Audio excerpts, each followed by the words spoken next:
Oy, swabe yan. Kanan. Sa kainan. Siyempre, hindi ko papatalo ang barangay. Ano bang barangay ito? South ng Central Bikutan. Dito lang to sa likod ng TCU. At dito nilipat yung mga kainan na dating na doon sa loob. So kung ano ang meron dito, tara, samahan niyo ako. Let's go. Tara tayo nakakainan natin. Pero sabi nila, kung saan dumami maraming pila, doon daw ang magandang kainan. Pila doon. Meron doon. Ayan, dito. Ito, marami din pila dito. So, tara. Bana tayo dito. Mukhang okay dito ah. Uy, no? Chicken, gravy, 30 lang. With rice na yon. So, tara. Buka natin. Pound. Pound. Ito. Ito. Pag may flavor, 30, may Apa? Tuh. Apa ya? 40. Mahang to. Buro. Yes. Ano naman tayo? Hindi mo na.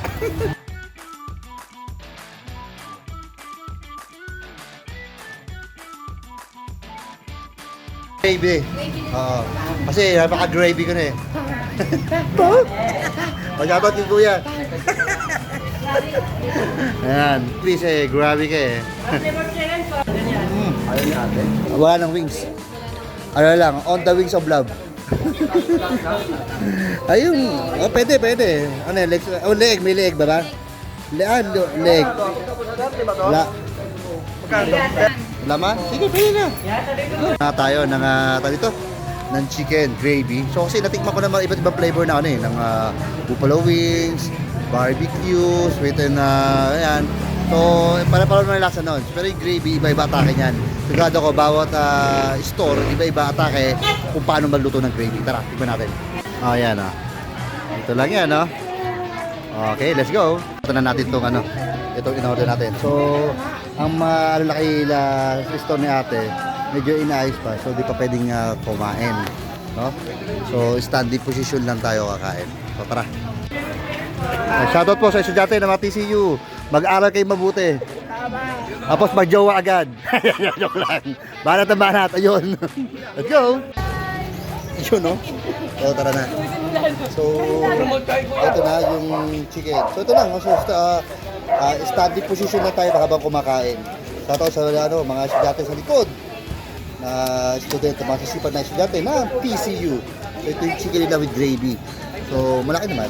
For the 30 pesos with kanin, ano to, panalo na to. Parang ano, ito, budget meal.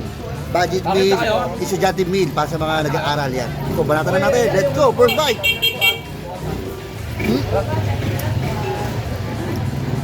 Yung sabi ko kanina, yung mga flavored chicken, like ano, buffalo wings, yung mga buffalo, sisig, mga barbecue, same na flavor yan, pero itong gravy, suro ko, iba-iba taga-atake. Pero dito, iba yung atake ni, ano, ng gravy nila.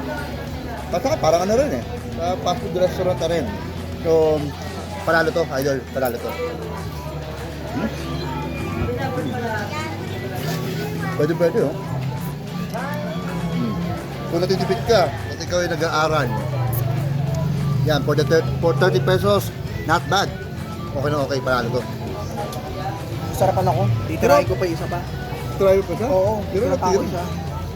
Tirahin ko ng tirahin lahat. Sarap. Gravy, panalo, promise, panalo. Tag na yung gravy na pili mo eh. Pwede kang kanin, nasa bagay yung gravy. Pwede na to.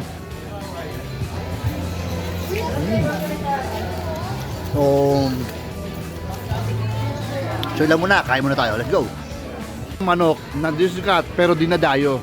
Ayan, dayo yun na to. Ito na to sa likod ng TCU.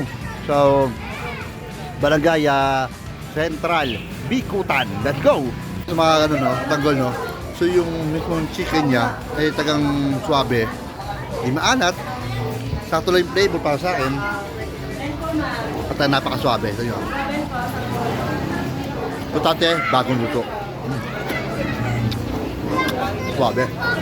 So, pagkatapos yung kumain ng manok na may gravy, Pero ako, recommended ko yung gravy. Ito, may pineapple naman.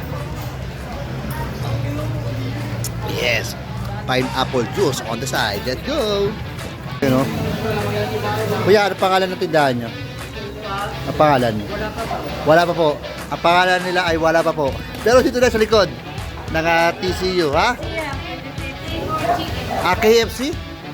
Kato Fried Chicken, tama? Ano? KFC. Ano yon? Tep. Okay, Tep flavored chicken. So, laging tandaan, laging suportahan ang mga maliliit na negosyo upang lalo lumago at tumasenso. Yun lang, banat. Let's go! Ng nila, ang manukan, eto, meron din pastilan. Try nyo, mukhang swabe dito at marami din kumakain. Pero pag nag-ikot-ikot kayo dito, talagang na marami rin din kainan. Kaya dako yan. Tulad ng Kuyas, Moist Food House. Diba? Kuya Moist Food House. O yan, marami dyan. Tapos meron din doon. Doon din, masarap din doon, no? Ito, meron din mga tuhog. Dito sa court na maliit. At meron din ditong ano talaga. Ito, pinipilahan din. Tuhog-tuhog din, pero napakadami tumutuhog. O, di ba? O, marami din talaga.